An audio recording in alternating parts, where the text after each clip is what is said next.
Assalamualaikum dan salam sejahtera. Saya Nur Syafika binti Baco dari Kolej Tingkatan 6 Kota Kinabalu, Sabah akan membintangkan tajuk saya iaitu Sistem dan Struktur Pemerintahan dalam tajuk kecil Mahkamah Khas.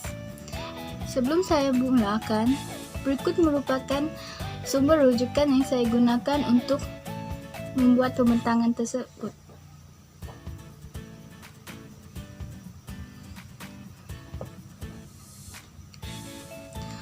Sebagai pengenalan, Mahkamah Khas merupakan mahkamah yang membicarakan kes untuk pihak-pihak tertentu sahaja. Perbicaraan dilakukan secara tertutup, iaitu tidak terbuka kepada orang ramai kecuali Mahkamah Syariah. Ketua Hakim Negara Mahkamah Persekutuan sebagai pengerusi, hakim-hakim besar Mahkamah Tinggi, bekas pemegang atau sedang memegang jawatan sebagai hakim Mahkamah Persekutuan dan Mahkamah Tinggi dilantik oleh Majlis Raja-Raja. Mahkamah ini mempunyai bidang kuasa dan kuasa-kuasa yang sama seperti Mahkamah Bawahan, Mahkamah Tinggi, dan Mahkamah Persekutuan. Berikut merupakan jenis-jenis Mahkamah Khas. Yang pertama ialah Mahkamah Khas Raja-Raja. Yang kedua ialah Mahkamah Khas Tentera. Yang ketiga ialah Mahkamah Khas Kanak-kanak. Yang keempat, Mahkamah Jenayah Seksual Kanak-kanak, Mahkamah Perusahaan, Mahkamah Koroner, Mahkamah Buruh, dan Mahkamah Bumi Putera. Kita beralih kepada Mahkamah Khas yang pertama, yaitu Mahkamah Khas Raja-Raja.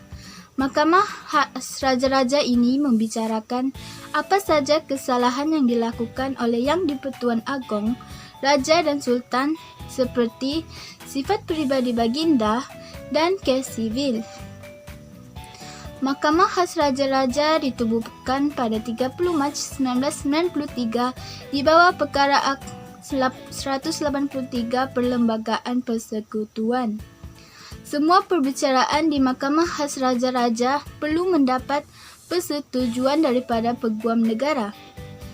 Mahkamah Khas ini mempunyai bidang kuasa yang sama seperti Mahkamah Awam yang lain. Keputusan mahkamah adalah muktamad dan tidak boleh dibicarakan atau dipersoalkan dalam mana-mana mahkamah.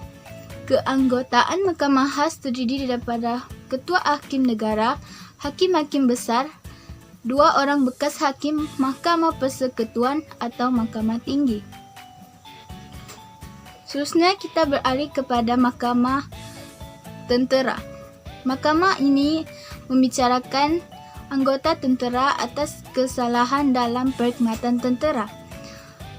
Mahkamah ini tidak membicarakan kes sivil atau jenayah umum yang dilakukan oleh anggota tentera. Kesalahan yang melibatkan undang-undang umum akan dibicarakan di Mahkamah Awam seperti kesalahan mencuri. Mahkamah ini terdiri daripada Mahkamah Tinggi Tentera dan Mahkamah Rendah Tentera. Anggota Mahkamah Tinggi Tentera terdiri daripada Lieutenant Colonel sebagai hakim dan 2 orang pegawai tentera. Anggota Mahkamah Rendah Tentera terdiri daripada hakim, seorang berpangkat Major sebagai Yang di-Pertuan Mahkamah, dan 2 orang pegawai lain berpangkat Kapten. Mahkamah Tinggi Tentera membicarakan personal tentera berpangkat Staff Sergeant dan ke atas. Seterusnya kita beralih kepada Mahkamah Juvenil, iaitu Mahkamah Kanak-kanak. Mahkamah ini dibentuk untuk mengadili kes-kes sivil dan jenayah ringan yang dilakukan oleh kanak-kanak berumur 10 hingga 18 tahun. Perbicaraan di mahkamah ini dilakukan secara tertutup dengan bertujuan untuk mengelakkan publicity terhadap kanak-kanak untuk melindungi masa hadapan mereka. Media tidak dibenarkan untuk mengikuti perbicaraan. Pihak yang dibenarkan hadir hanyalah ibu bapa, guru dan saksi-saksi pihak pendakwaan ataupun saksi pembelaan serta ahli keluarga sahaja. Perbicaraan di dalam mahkamah ini diadili oleh seorang magistrat. Hukuman yang dikenakan adalah perintah berkelakuan baik, jaminan ibu bapa dan dihantar ke pusat pemulihan akhlak atau sekolah khas. Untuk kesalahan yang membawa kepada hukuman mati, perbicaraan kes akan dipindahkan ke Mahkamah Tinggi dan perlindungan publicity masih dikekalkan. Seterusnya kita beralih kepada Mahkamah Jenayah Seksual Kanak-kanak. Mahkamah ini ditubuhkan bertujuan untuk mempercepatkan penyelesaian kes tertangguh di mahkamah dan bagi melindungi kanak-kanak daripada ancaman seksual. Mahkamah ini dirasmikan oleh bekas Perdana Menteri yang amat berhormat Datuk Seri Najib Bintun Abdul Razak pada 22 Jun 2017 di Istana Kehakiman Putrajaya. Mudah-mudahan mahkamah ini tercetus dari idea yang amat berhormat. Bekas Perdana Menteri berucap dalam seminar jenayah seksual kanak-kanak di PWCT pada 13 Mac 2017. Mahkamah ini dihakimi oleh seorang hakim kanan Mahkamah Session dan bidang kuasanya adalah untuk mengadili kes jenayah seksual terhadap kanak-kanak dan menyediakan kemudahan perbicaraan dan perlindungan perbicaraan kepada saksi. Seterusnya kita beralih kepada Mahkamah Perusahaan.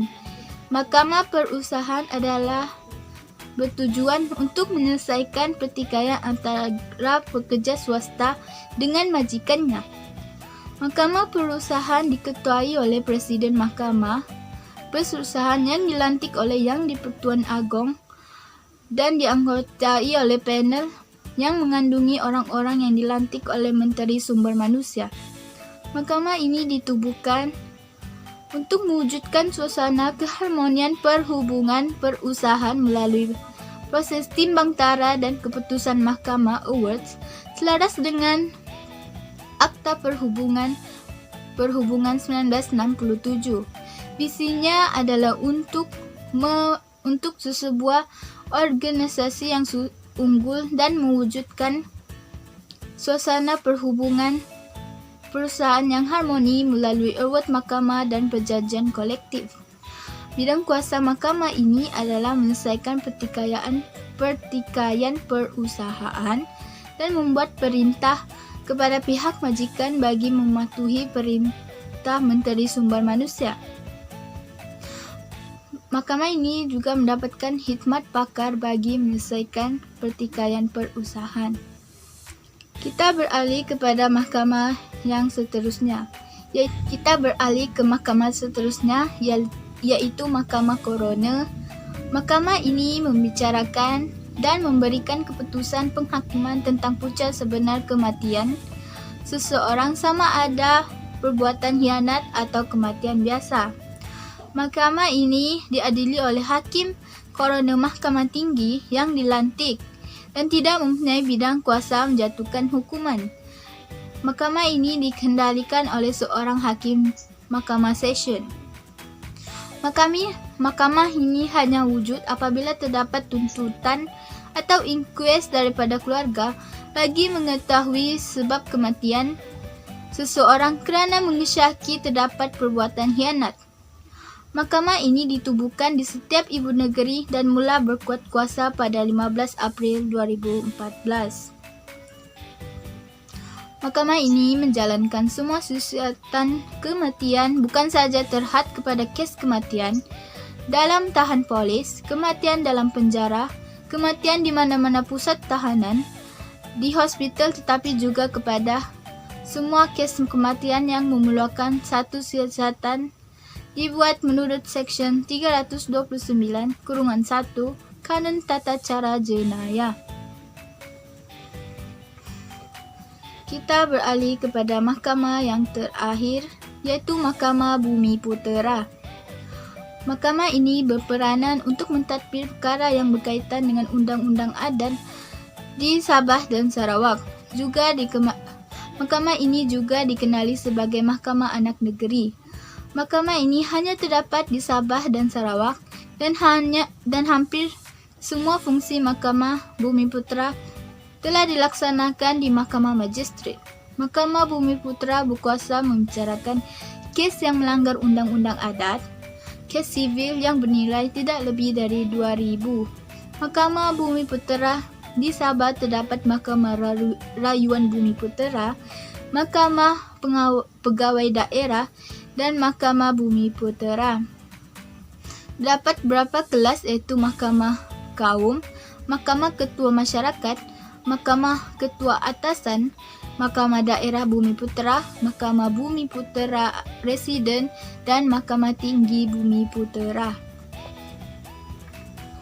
Secara keseluruhannya dapat saya simpulkan bahwa penubuhan Mahkamah Khas ini menunjukkan bahwa semua anggota masyarakat di Malaysia mendapat keadilan hukuman undang-undang yang sama.